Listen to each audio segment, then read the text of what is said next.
আজকে আমি রান্না করছি রুই মাছের ঝাল সর্ষে পোস্ত দিয়ে। তার জন্য আমি নিয়ে নিয়েছি এখানে রুই মাছের 4টে পিস। এখানে একটা ছোট সাইজের পেঁয়াজ কুচি করে নিয়েছি 3 কোয়া রসুন লম্বা লম্বা করে কুচি করে নিয়েছি। এখানে নিয়েছি 4টে কাঁচা লঙ্কা, আর এখানে নিয়েছি একটা ছোট সাইজের টমেটো, আর 1 চামচ সর্ষে আর পোস্ত আমি এখানে পেস্ট করে নিয়েছি। এবার আমি মাছগুলোকে প্রথমে ভেজে নেব।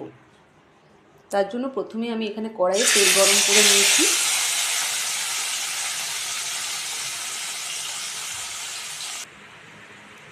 মাছটা আমার ভাজা হয়ে গেছে। এবার আমি কড়াইয়ে তেল গরম হতে দিয়ে দিয়েছি। তেলটা গরম হয়ে গেছে। এবার আমি এখানে প্রথমে রসুনটা দিয়ে নিচ্ছি। রসুনটা একটু নেড়ে করে এর মধ্যে আমি দিয়ে দিচ্ছি কুচো করে রাখা পেঁয়াজটা। পেঁয়াজটা আমি লাল লাল করে ভাজবো না, হালকা ভাজবো।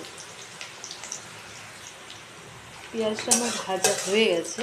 এবার আমি এর মধ্যে দিয়ে দেবো টমেটোটা।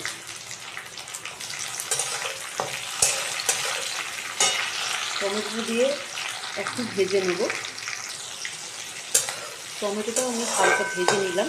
এরপর আমি এর মধ্যে দিয়ে দেবো বেটে রাখা সরষে আর পোস্তটা। এবার আমি দিয়ে দিচ্ছি এর মধ্যে স্বাদ মতো নুন,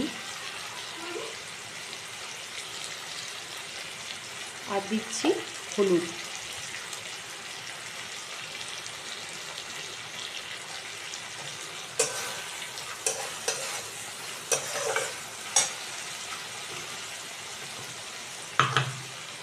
কাঁচা লঙ্কাগুলো দিয়ে দিচ্ছি।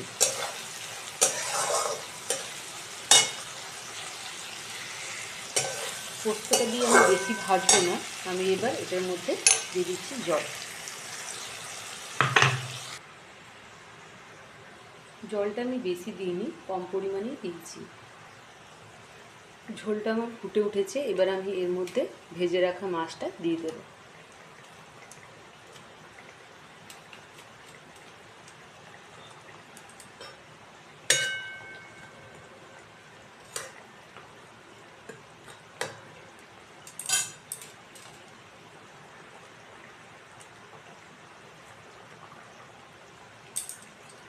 একটু ফুটতে দেবো, তারপর এটা আমি নামিয়ে নেব।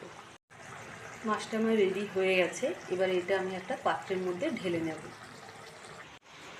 মাছের ঝাল দেওয়াটা আমার তৈরি হয়ে গেছে। যদি আপনাদের ভালো লেগে থাকে তাহলে অবশ্যই বাড়িতে একবার বানিয়ে দেখবেন।